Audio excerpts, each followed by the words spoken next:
Hello, friends. This is Becky with Becky Budgets. I just wanted to come on here to go ahead and do our third week of March budget. So we are expecting my husband's paycheck on March 16th.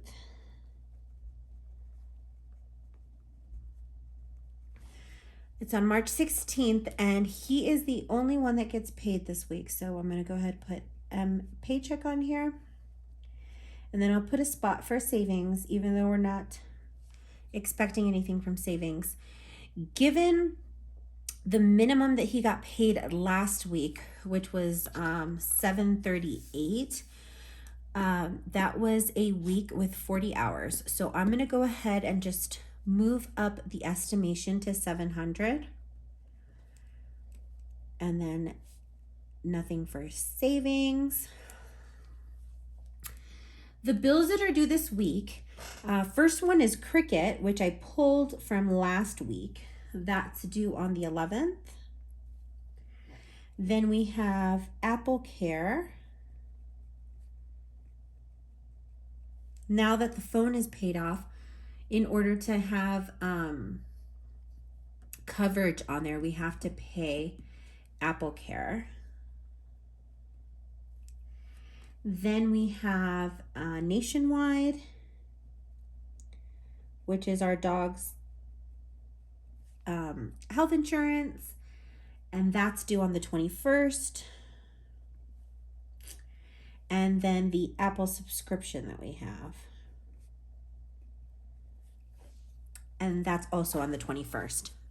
So the Cricket is $11. I wonder if I put 11, but it's due on a different date. Yeah, it is due on a different date. It's due on the 15th. So let me fix that. The Apple Care is $10. Nationwide is currently $160, and the Apple subscription is $25. When we add those four values together,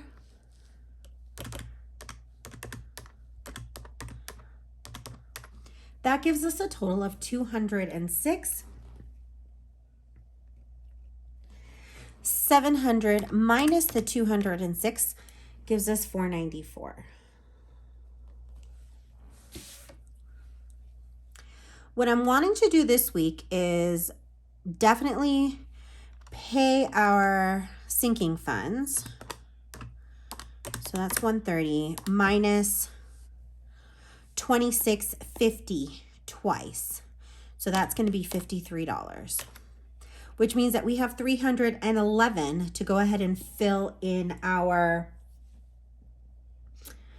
variable expenses. Let me see how much we've paid so far. So we've paid 2 of 4 for food and 3 of 5 for gas. So let's pull that 494 down.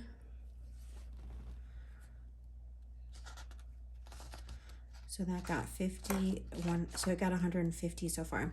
So food is gonna go ahead and get 100. Gas will get 100. And then we have another 100 left. So I'll go ahead and do 50 to miscellaneous and 50 to eating out. And we'll skip these to the following week. And then we have already met miscellaneous with that. So hopefully that gets us into a better position. That means that we're going to have $300 in variable expenses, which will leave us with $194 in leftover. Pulling that 194 over, medical gets its weekly 50. Vet, household, car maintenance, and gifts get 15 each. Vacation, car registration, Microsoft, and emergency all get 5. This equals $130. So $130, so 194 minus 130 is going to leave us with $64.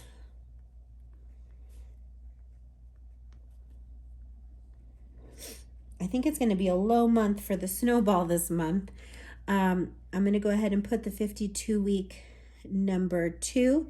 And since it is an even number, I'm not going to put a buffer in there, although we may have a buffer when he gets paid.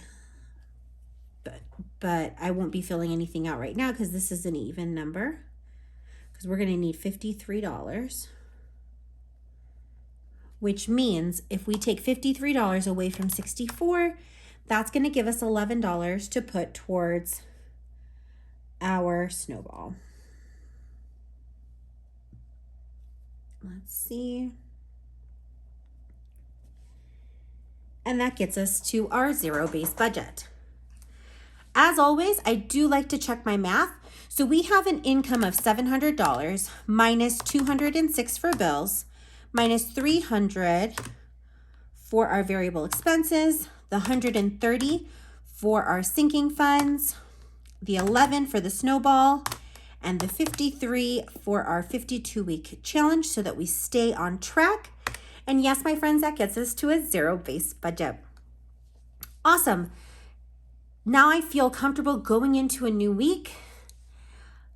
I hope that each and every one of you has an amazing week ahead, my friends. And I will see you on Wednesday with our spending update. I love you all. Take care. Bye.